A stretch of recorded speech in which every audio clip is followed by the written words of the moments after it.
For listening to the Hour of the Time. I'm William Cooper. Well, I have returned from my journey to the state of Michigan, and it was interesting.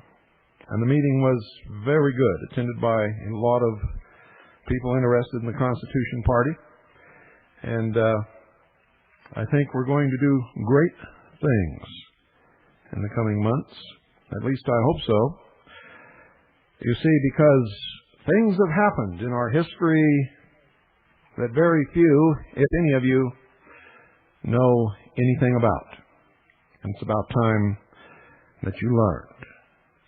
Don't go away. Tonight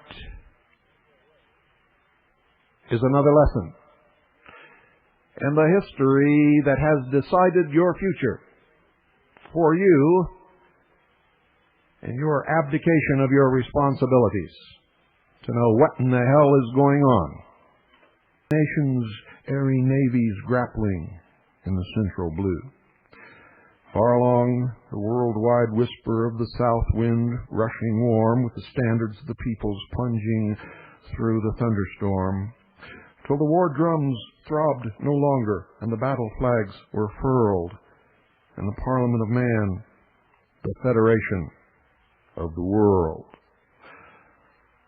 And in the periodicals and the newspapers of that day, it was said, and I quote, "We are on the threshold of Tennyson's vision, embodying the hopes and aspirations of countless generations, the teachings and longings of prophets and sages, of mere men and madmen, of revolutionaries and evolutionaries, have prepared our generation to embrace soul force as the design for living, to build the world of tomorrow on sound principles of reconstruction, to wit, taming of the state, promotion of regionalism, crushing of chauvinism, recognition of the interdependence of nations. We are on the threshold of a new world order.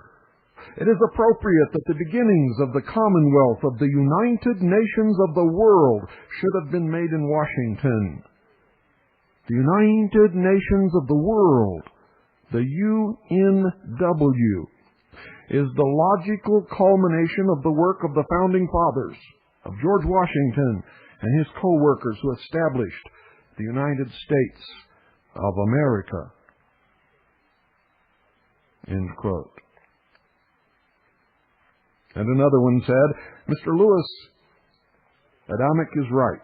Today, more than ever before, do we need a two-way passage. The United States of America, having prospered on imports from abroad of men and materials, of learnings and skills, of wisdom and experience, now must export her wisdom and experience to Europe and to the rest of the world. The federal principle, successfully worked by the American people for 150 years, must now be exported from the United States of America to the other nations of the world, to the end that there may arise on the ashes of conflicting nationalisms the United Nations of the world." This is indeed what is happening before our eyes. Only the dull-witted and the insensitive may fail to grasp the full import of the 26-nation agreement signed in Washington, D.C. on the 1st of January, 1942. This agreement itself is based upon the Atlantic Charter, the joint declaration of President Roosevelt and Prime Minister Churchill, dated August 14, 1941, inasmuch as it is an important historic document. We herewith reproduce the complete text of the communique on the Atlantic Charter. The United Nations of the world, ladies and gentlemen, were created on the 1st of January, 1942, based upon the agreement called the Atlantic Charter. From that point onward, the Allied forces in Europe and in the Pacific were called the United Nations. General Dwight David Eisenhower functioned as the first Secretary General of that United Nations. It was, of course, fitting that he went on to be President of the United States of America. We have in our possession a map that was drawn up in 1941 and published in 1942, which shows the exact partition of the world as it was actually partitioned after the war. This map was drawn up in 1941 and published in 1942. It is here at the Research Center. On the map, it shows a new nation in the area that was then known as Palestine. On this map, it is called Hebrew land. It shows the exact borders which later became the nation of Israel. Conspiracy? No. As I have revealed to you over and over again on this broadcast, it is no conspiracy. It has all been done in the open. Anyone could have purchased that map in 1942.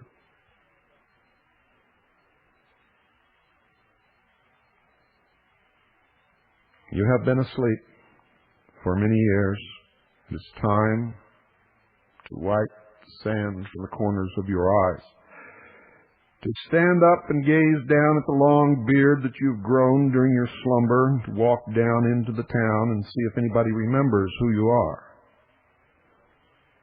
The Atlantic Charter, I quote verbatim, "The President of the United States and the Prime Minister, Mr. Churchill, representing His Majesty's government in the United Kingdom, have met at sea. They have been accompanied by officials of their two governments, including high-ranking officers of their military, naval, and air services. The whole problem of the supply of munitions of war, as provided by the Lend-Lease Act for the armed forces of the United States and for those countries actively engaged in resisting aggression, has been further examined. Lord Beaverbrook, the Minister of Supply of the British government, has joined in these conferences.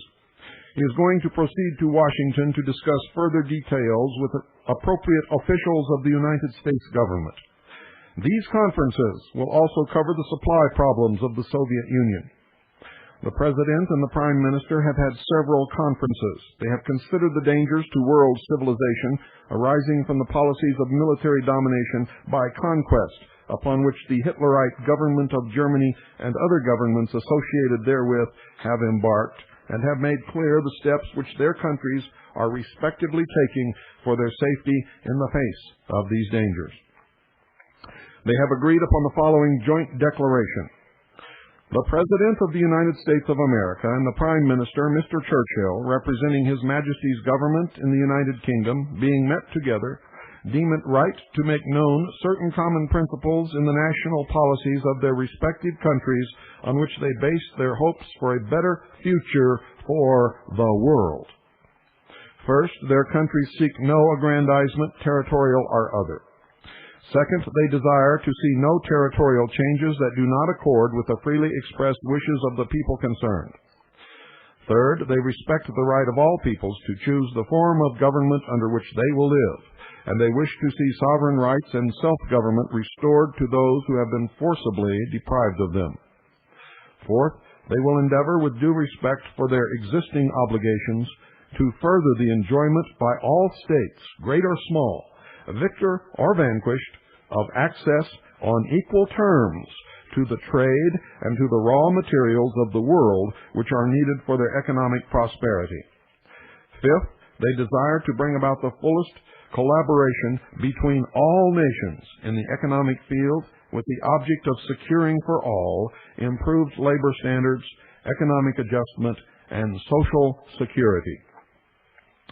Sixth, after the final destruction of the Nazi tyranny, they hope to see established a peace which will afford to all nations the means of dwelling in safety within their own boundaries, and which will afford assurance that all the men in all the lands may live out their lives in freedom from fear and want.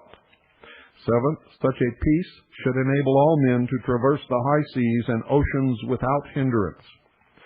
Eighth, they believe that all of the nations of the world, for realistic as well as spiritual reasons, must come to the abandonment of the use of force. Since no future peace can be maintained if land, sea, or air armaments continue to be employed by nations which threaten or may threaten aggression outside of their frontiers. They believe, pending the establishment of a wider and permanent system of general security, that the disarmament of such nations is essential. They will likewise aid and encourage all other practicable measures which will lighten for peace-loving peoples the crushing burden of armaments. Signed, Franklin Delano Roosevelt and Winston S. Churchill, both highly degreed Freemasons. The foundation of what is happening now actually started much earlier, ladies and gentlemen, but in light of your knowledge, there is no sense in going back that far. And I'm sure you understand what you are hearing now that you didn't understand before. And there was a declaration by the United Nations of the world. The Declaration by United Nations, signed in Washington on the 1st of January 1942, is perhaps fated to be the most important document of the 20th century. The signing was spread over 2 days. President Roosevelt for the United States of America, Prime Minister Churchill for the United Kingdom, Ambassador Litvinov for the Union of Soviet Socialist Republics, Foreign Minister Soong for the Republic of China, signed the document at the White House on the 1st of the year 1942. Signatures on behalf of the other 22 nations at war with the Axis were affixed on the 2nd day of January alphabetically in the office of A.A. Burrell, Jr., Assistant Secretary of State. And this explains many things that you have not been able to explain heretofore. All of this will eventually be found in the pages, documented by source, page, paragraph, everything. In our newspaper, which started out to be called the Intelligence Analyst, we have changed the name to Veritas. Veritas. V-E-R-I-T-A-S. Veritas. V as in Victor. E-R-I-T-A-S. If you'd like to subscribe, ladies and gentlemen, 1 year subscription of 24 issues is $50. $50. Make checks or money orders out to Veritas and nobody else. Veritas, V-E-R-I-T-A-S. If you don't, we'll have to send them back to you because we won't be able to deposit them. Veritas, V-E-R-I-T-A-S. Send them to Post Office Box 3390. That's P.O. Box 3390, St. John's, Arizona, 85936.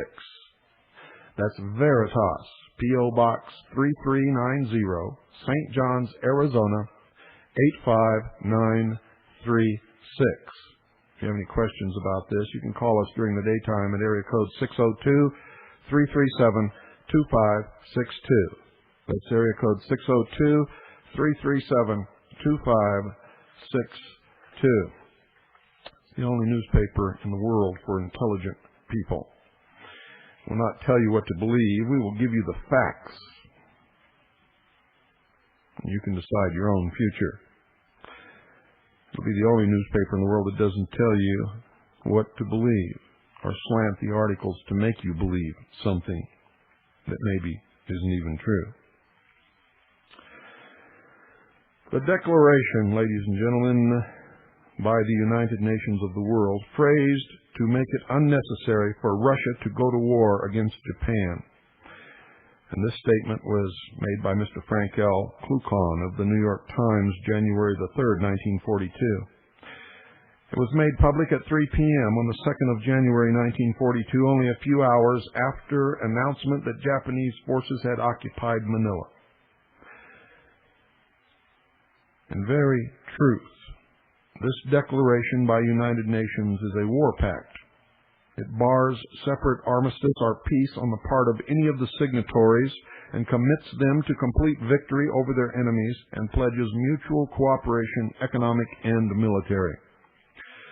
The peace it envisages is to be founded upon the Atlantic Charter, which, according to Mr. Cluckhorn, provides for no territorial aggrandizement, self-determination, equal access for all peoples to raw materials, improved living standards, freedom from fear and want, freedom of the seas, a system of general security, and disarmament of aggressors and potential aggressors.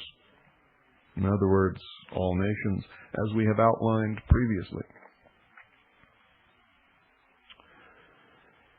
The statements made at the time were, and I'm going to read some of them. I welcome this enunciation by Mr. Cluckhorn of the general principles underlying the Atlantic Charter.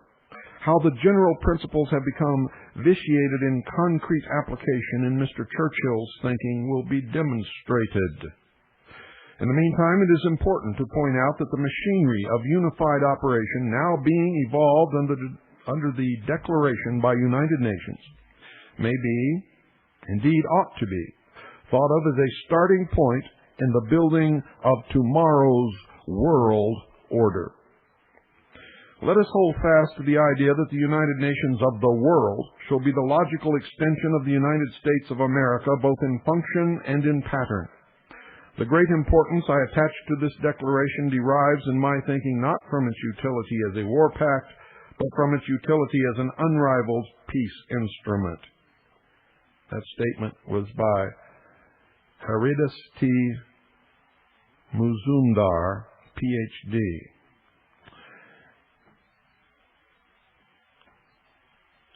Here's the text of the Declaration by the United Nations.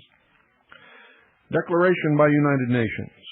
A joint declaration by the United States of America, the United Kingdom of Great Britain and Northern Ireland, and the Union of Soviet Socialist Republics, China, Australia, Belgium, Canada, Costa Rica, Cuba, Czechoslovakia, Dominican Republic, El Salvador, Greece, Guatemala, Haiti, Honduras, India, Luxembourg, Netherlands, New Zealand, Nicaragua, Norway, Panama, Poland, South Africa, and Yugoslavia. The governments signatory hereto, having subscribed to a common program of purposes and principles embodied in the joint declaration of the President of the United States of America and the Prime Minister of the United Kingdom of Great Britain and Northern Ireland, dated August 14, 1941, known as the Atlantic Charter, being convinced that complete victory over their enemies is essential to defend life, liberty, independence, and religious freedom, and to preserve human rights and justice in their own lands, as well as in other lands, and that they are now engaged in a common struggle against savage and brutal forces seeking to subjugate the world, declare 1. Each government pledges itself to employ its full resources, military or economic, against those members of the Tripartite Pact and its adherents with which such government is at war. 2. Each government pledges itself to cooperate with the governments signatory hereto, and not to make a separate armistice or peace with the enemies. The foregoing declaration may be adhered to by other nations which are, or which may be, rendering material assistance and contributions in the struggle for victory over Hitlerism. Done at Washington, January 1st, 1942. The United States of America by Franklin Delano Roosevelt. The United Kingdom of Great Britain and Northern Ireland by Winston Churchill. On behalf of the government of the Union of Soviet Socialist Republics, Maxim Litvinov, Ambassador. National Government of the Republic of China, Se-Wen Sung, Minister for Foreign Affairs. The Commonwealth of Australia by R.G. Casey. The Kingdom of Belgium by Comte R.V.D. Stratton. Canada by Leighton McCarthy. The Grand Duchy of Luxembourg by Hugues Le Gallais. The Kingdom of the Netherlands by A. Loudon. Signed on behalf of the Government of the Dominion of New Zealand by Frank Langstone. The Republic of Nicaragua by Leon de Bail. The Kingdom of Norway by W. Munthe de Morgenstern. The Republic of Panama by Jan Gordia. The Republic of Poland by Jan Chirchanowski. The Republic of Costa Rica by Luis Fernandez. The Republic of Cuba by Aurelio F. Conchiso. Czechoslovak Republic by V.S. Herban. The Dominican Republic by J.M. Troncoso. The Republic of El Salvador by C.A. Alfaro. The Kingdom of Greece by Simon P. Diamantopoulos. The Republic of Guatemala by Enrique Lopez Herate. La République de Haiti per Fernand Denis. The Republic of Honduras by Julian R. Caceres. India by Girya Shankar Bajpai. The Union of South Africa by Ralph W. Close. And the Kingdom of Yugoslavia by Konstantin A. Fotish. The United Nations of the world, the UNW, represented the logical culmination on a worldwide scale of the United States of America in that day. With the declaration by United Nations was born the United Nations of the world, embracing in the beginning 26 nations from all the continents of the globe. The Atlantic Charter and the Declaration by United Nations formed the cornerstone of the world order of today. Hence, a critical appraisal of the two documents is highly desirable for the twofold purpose of highlighting the desired ends and pointing out possible pitfalls and shortcomings. This was done in that day, and we will recount the full critique to you that was made in 1942. Don't go away, ladies and gentlemen, because whether you want me to or not, tonight I'm coming right back. Everyone concerned with the treason that you are hearing about tonight, ladies and gentlemen, were 33rd degree Freemasons of the Scottish Rite of the Southern Jurisdiction, or of the Northern Jurisdiction, or were Knights Templar, which is the highest degree of the York Rite. All, without exception.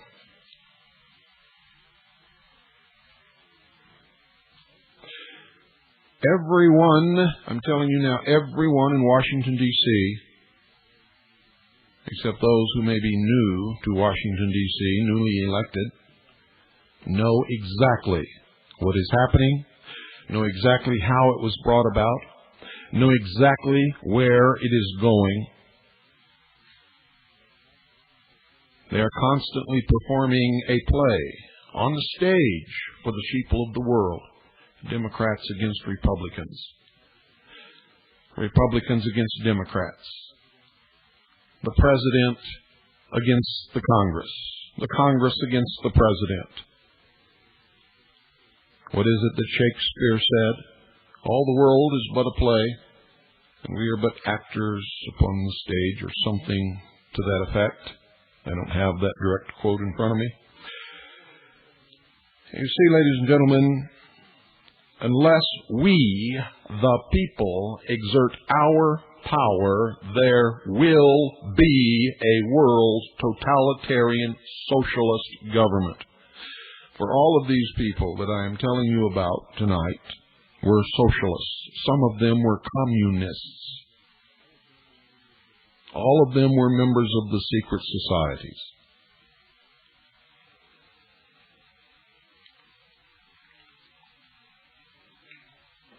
Now, you're going to have to get yourself some protection, because there's going to be a severe conflict between those who want a totalitarian socialist world government and those who do not.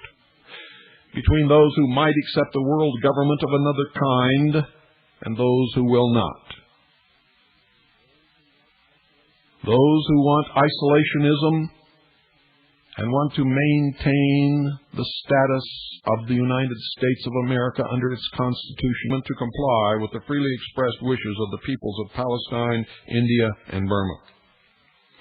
In the third point, the doctrine of self-determination for all nations is endorsed with a specific plea that sovereign rights and self-government be restored to those who have been forcibly deprived of them. Does this point embrace the restoration of sovereign rights of self-government to India, Burma, and other parts of the British Empire that were forcibly deprived of their sovereign rights and self-government by the British government 5 generations ago, as in the case of India, just a generation ago, as in the case of Palestine and other post-war acquisitions of the British Empire? Mr. Churchill's amplification of the Atlantic Charter, this third of the 8 points, makes grand reading, but lurking behind it is the specter of perfidy. We invite the reader's attention to Prime Minister Churchill's own words. Quote, "I have, as the House knows, hitherto consistently deprecated the formulation of peace aims or war aims, however you put it, by His Majesty's government at this stage, and I deprecate it at this time, when the end of the war is not in sight, and when the conflict sways to and fro with alternating fortunes, and while conditions and associations at the end of the war are unforeseeable. But a joint declaration by Great Britain and the United States of America is an event of a totally different nature. Although the principles in the Declaration have long been familiar to the British and American democracies, the fact that it is a united declaration sets up a milestone or monument which needs only the stroke of victory to become a permanent part of the history of human progress. First, the joint declaration does not try to explain how the principles proclaimed by it are to be applied to each and every case which will have to be dealt with when the war comes to an end.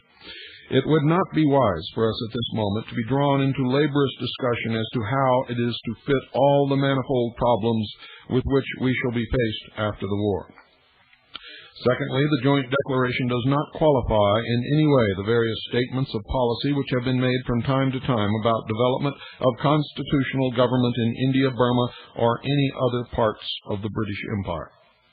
We are pledged by the Declaration of August 1940 to help India obtain free and equal partnership in the British Commonwealth with ourselves, subject, of course, to fulfillment of obligations arising from our long connection with India and our responsibilities to its creeds, races, and interests. Burma is also covered by our considered policy of establishing Burmese self-government and by measures already in progress. We had in mind primarily restoration of the sovereignty, self-government, and national life of the states and nations of Europe now under the Nazi yoke, and the principles which would govern any alterations in the territorial boundaries of countries which may have to be made." End quote. The last paragraph of Mr. Churchill's statement just quoted poses an ugly question. Are the Europeans by any chance superior to the Asians and Africans as human beings? That Mr. Churchill and his tribe of empire rulers do believe in the superiority of the European to the non-European has long been suspected by all discerning non-Europeans, including Americans. Believing alike in the superiority of the European, Churchill and Hitler differ only in the relative merits of their respective peoples. Hitler claiming for the Germans the role of the Superman race, and Churchill making the same claims for the British. It is fortunate for the human race that these two leaders cannot get together. Otherwise, the world might have groaned under inconceivable tyranny and ruthlessness. Be that as it may, the mischievous implication of point number 3 in Mr. Churchill's thinking should not be overlooked. It is strange President Roosevelt to date has not seen fit to repudiate Mr. Churchill's statement that the Atlantic Charter did not apply to India, Burma, and the rest of the British Empire. Caveat emptor. In the fourth point of the Atlantic Charter, promise is held out to all nations of access on equal terms to the trade and to the raw materials of the world, which are needed for their economic prosperity. And as an aside, ladies and gentlemen, that has recently come to pass, if you've been paying attention. I continue. Query: what's all the shooting for if we really cherish this goal as part of the International New Deal? Well, there's a catch in the qualifying phrase. Quote, with due respect for their existing obligations, end quote, after the final destruction of the Nazi tyranny. Does this constitute a threat of dire consequences to the German people? The ultimate ends herein visualized are noble, but the spirit of vengeance implicit in the threat of the, quote, final destruction of the Nazi tyranny, end quote, has played into the hands of the Nazis. Whether the majority of the Germans regard Nazism as a tyranny, I do not know. Neither does Mr. Churchill nor Mr. Roosevelt, but the National Socialist rulers of the Third Reich have had little difficulty in impressing upon the German people the need for the last full measure of devotion to their fatherland by holding before them the specter of a Versailles magnified 1,000-fold. German experiences with the last armistice and Versailles peace treaty were neither heartening nor reassuring. The blockade was kept up for more than a year after the armistice was signed in 1918, and the peace treaty stood out as a monument to the betrayal of President Wilson's 14 points. It is to be devoutly hoped that at the peace conference this time, the American people with one voice shall prevent retribution, vengeance, and hate from dictating the peace. In the seventh point, all men are vouchsafed the right, quote, to traverse the high seas and oceans without hindrance, end quote. Only in Anglo-American bottoms? Let us hope not. In the eighth point, a plea is made. Oh, by the way, folks, bottoms means ships, for those of you who don't understand that last sentence. In the eighth point, a plea is made for the abandonment of the use of force, for the disarmament of aggression-minded nations, for the lightening of the crushing burden of armaments. Why not call a peace conference of leading citizens of all the nations to achieve this end right away? The full text of the eighth point suggests the possibility of Anglo-American policing of the world.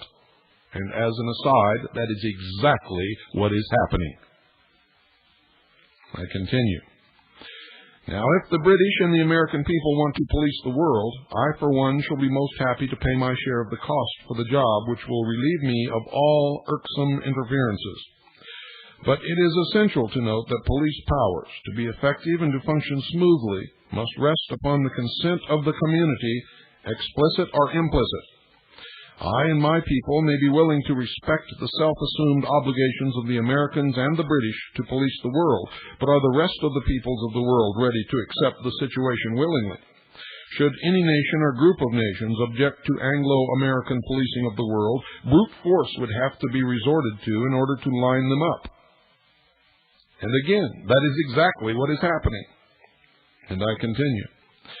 In other words, even when we are thinking of disarmament and peace, we expect to rely upon brute force as the final arbiter. This vicious circle can be overcome only if we go about the task of setting up an international police agency, not unilaterally, but by the common consent of all the nations of the world, victor and vanquished alike.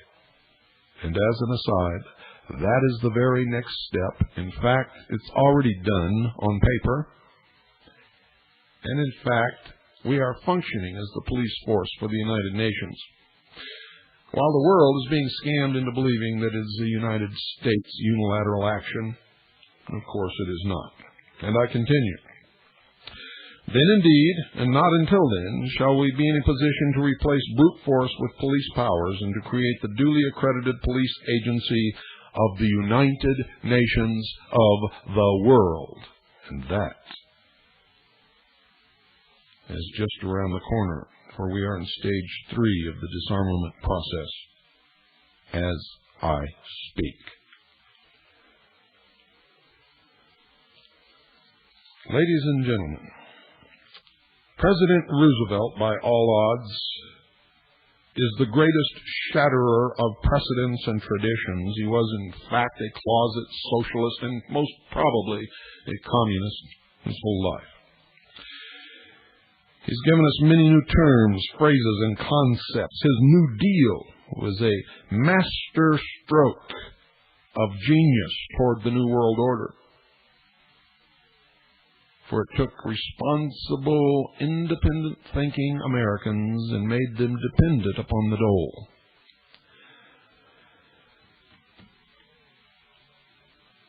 His phrase, United Nations, is his and America's greatest contribution to the cause of socialism. The United Nations Declaration commits the 26 signatories to complete victory over their enemies and was not restricted to World War II. If you are an enemy of totalitarian world socialist government, you are one of their enemies. It pledges mutual cooperation, economic and military, and bars separate armistice or peace on the part of any of them. The Cold War was a scam, ladies and gentlemen. I've told you that over and over and over again, and every succeeding revelation proves it.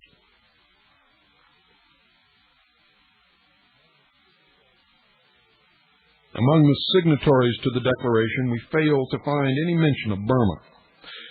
Burma was more deeply involved in the war than the republics of Central America that signed the Declaration. And those who are not initiated in the mysteries of the empire system need to be reminded that in 1935, the British government in London separated Burma from India for reasons best known to itself. But those who have studied the situation find that it was for the good and sufficient reason that Burma is a land flowing with gas and oil, the modern equivalent of milk and honey. The Prime Minister of Burma at that time, you saw, visited Britain and America, pleading for Burmese self-government. He was turned away, empty-handed, disappointed, while his country was raped. As he bitterly complained to officials in Washington, quote, "The British say they can't give self-government to India because of religious differences. Well, we have no religious problem in Burma. Why not grant self-government to Burma?" End quote. To Mr. Churchill, Burma's importance was only in its mineral wealth and in its famous road to China, not in its 16 million people who were animated by the same hopes and aspirations as were the 40 millions of Great Britain. So much for a country that was destined to play a significant role in the strategy of the Pacific War. The Declaration by United Nations is the most important event of the 20th century.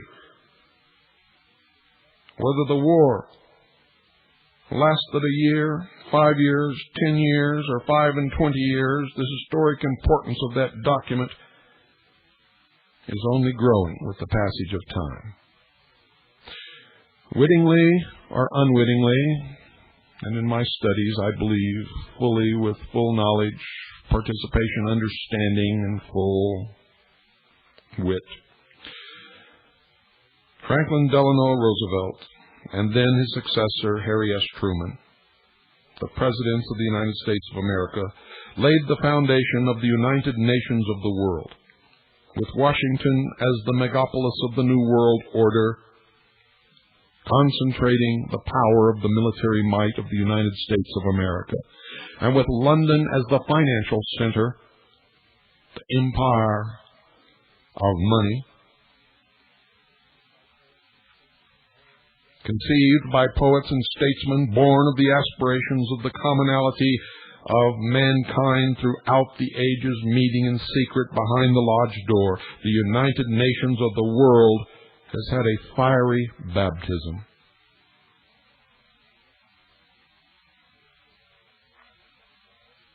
Will it survive the ordeal by fire? According to those who believe in it, who have brought it about, it goes without saying. The impersonal logic of technology demands that artificial, outmoded barriers between nations be let down and intercourse, cultural and commercial, be permitted to flourish without let or hindrance. And whether or not the world is ready for it, born in lies, deceit, and manipulation, it is now coming into its own. Only for the lack of knowledge of the billions of people in the world who would wish for something other than totalitarian socialism.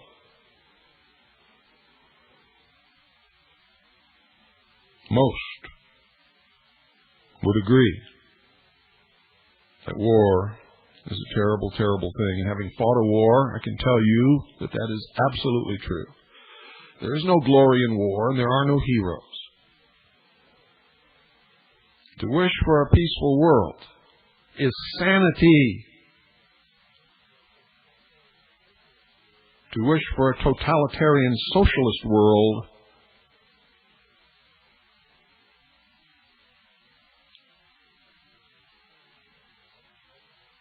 is the insurance of the ultimate failure of such a venture. Socialism has never worked, and it never will work. It cannot work. It flies in the face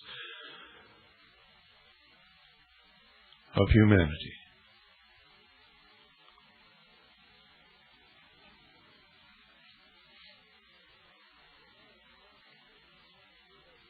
They call it democracy, and whenever you hear that word, you know they are talking socialism. The first issue of Veritas